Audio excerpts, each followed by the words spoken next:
Hello foodies, welcome to foodysri. ఇవాల్టి special sweet recipe రవ్వ అప్పాలు. దేవుడికి నైవేద్యంగా పెట్టాలనుకున్న, మనకి స్వీట్ తినాలనిపించిన చిటికలో అయిపోయే ఈ రవ్వ అప్పాలు ఆంజనేయ స్వామికి చాలా ఇష్టమట. పైన క్రిస్పీగా, లోపల సాఫ్ట్గా లెస్సీ ఆయిల్తో ఉండే ఈ రవ్వ అప్పాలకి పెద్దగా ప్రిపరేషన్ ఏముండదు. లేట్ చేయకుండా రెసిపీ చూద్దాం. చలో. ముందుగా ఒక బౌల్లో 1 కప్ సూజీ రవ్వ తీసుకుందాం. ఏ కప్పుతో అయితే రవ్వ తీసుకున్నామో అదే కప్పుతో షుగర్, కొంచెం యాలుక పొడి. 1 కప్ రవ్వకి 1 కప్ షుగర్ పర్ఫెక్ట్గా సరిపోతుంది. ఇప్పుడు ఏ కప్పుతో అయితే రవ్వ షుగర్ తీసుకున్నామో అదే కప్పుతో వాటర్ పోసుకోవాలి. కొంచెం నెయ్యి, అడుగు అంటకుండా ఉండడానికి ఈ నెయ్యి హెల్ప్ చేస్తుంది. నెయ్యి లేకుంటే స్కిప్ చేసేయచ్చు. చూడండి, వాటర్ ఈ విధంగా బాగా వేడయిన తర్వాత ఇప్పుడు రవ్వ వేసుకుంటూ కలుపుకోవాలి, ఉండలు కట్టకుండా.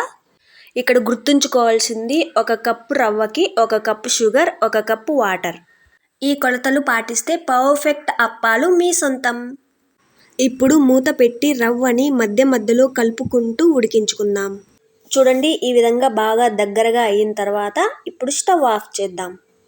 ఇప్పుడు ఈ రవ్వని చల్లారిన తర్వాత ఒకసారి బాగా కలిపి చిన్న చిన్న రౌండ్స్లా చేసుకొని, చూడండి ఈ విధంగా గారెల్లాగా చేసుకోవాలి. చేతికి ఆయిల్ కానీ నెయ్యి కానీ రాసుకుంటూ ఈ విధంగా అన్నిటినీ చేసుకోవాలి. మరీ పల్చగాను ఉండకూడదు, అలా అని మరీ మందంగాను ఉండకుండా ఈ విధంగా మీడియంగా చేసుకోవాలి.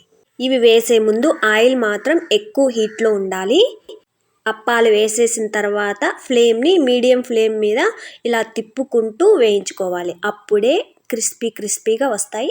చూడండి, ఈ విధంగా ఫ్రై అయిపోయిన తర్వాత ఎక్స్ట్రా ఆయిల్ ఏదైనా ఉంటే ఈ విధంగా ప్రెస్ చేసి తీసేయాలి. అంతే. ఎంత సింపుల్గా అయిపోయింది కదా. వీటిని 4-5 డేస్ వరకు స్టోర్ చేసుకోవచ్చు.